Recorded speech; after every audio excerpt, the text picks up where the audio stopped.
जम्मू कश्मीर के पहलगाम में मंगलवार को आतंकियों ने रायपुर के स्टील कारोबारी दिनेश मिरानिया की गोली मारकर जान ले ली।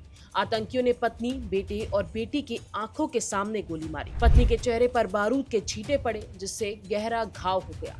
बच्चों को भी हल्की चोट आई है। मिली जानकारी के अनुसार दिनेश मिरानिया को जिस दिन गोली मारी गई उसी दिन उनकी शादी की सालगिरह थी। वो परिवार के साथ खुशियां मनाने बायसरान घाटी गए हुए थे। वहां पत्नी नेहा, बेटा शौर्य और बेटी लक्षिता के साथ सेलिब्रेट कर रहे थे। तभी आतंकियों ने गोलियों से भून डाला। परिवार के सदस्य रात में ही जम्मू के लिए रवाना हो गए थे। दिनेश का शव रायपुर लाया जाएगा, उनका अंतिम संस्कार रायपुर में किया जाएगा। परिवार में मातम पसर गया है और दोनों बच्चे भी डरे सहमे हैं, किसी से बात करने की स्थिति में भी नहीं है। दिनेश की मृत्यु के बाद सीएम साय ने कहा कि कल पहलगाम में कुछ आतंकवादियों ने इस कायराना करतूत को अंजाम दिया है। मैं इसकी कड़ी निंदा करता हूं और सभी प्रभावितों के प्रति अपनी संवेदनाएं व्यक्त करता हूं।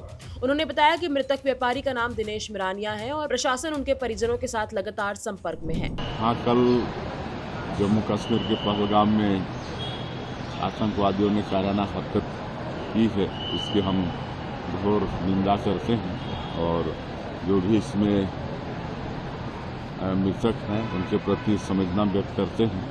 और जब भी इस तरह से देश के साथ हुआ है उसका करारा जवाब देश ने दिया है। और हमारे माननीय प्रधानमंत्री जी 2 दिन के सऊदी अरब के दौरे पर थे, उसको छोड़कर रात को ही लौटे हैं और एयरपोर्ट में ही उन्होंने बैठक ली है, तो गंभीरता समझ में आती है।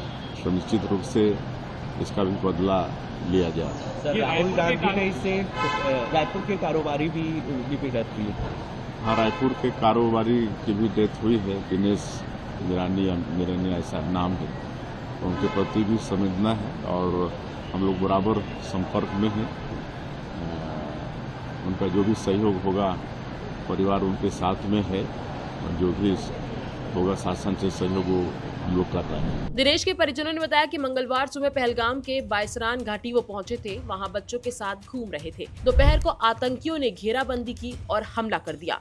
पत्नी नेहा, बेटा शौर्य और बेटी लक्षिता के सामने ही उन्होंने दिनेश को गोली मार दी। दिनेश को गंभीर हालत में सेना के अस्पताल लाया गया। उस समय तक हम सबको उम्मीद थी कि हमारा दिनेश बच जाएगा, लेकिन इलाज के दौरान दिनेश की मृत्यु हो गई। और दिनेश की मृत्यु की खबर उनकी पत्नी ने रायपुर में दी। उन्होंने कहा कि दोपहर में हम चारों बायसरान घाटी में घूम रहे थे। अच्छा लोकेशन देखकर दिनेश बच्चों के साथ फोटो ले रहे थे। वहां चारों ओर और भी कई लोग मौजूद। तभी घाटियों में हथियारों से लैस आतंकी आए। पहले तो हम समझे नहीं वो कौन लोग हैं।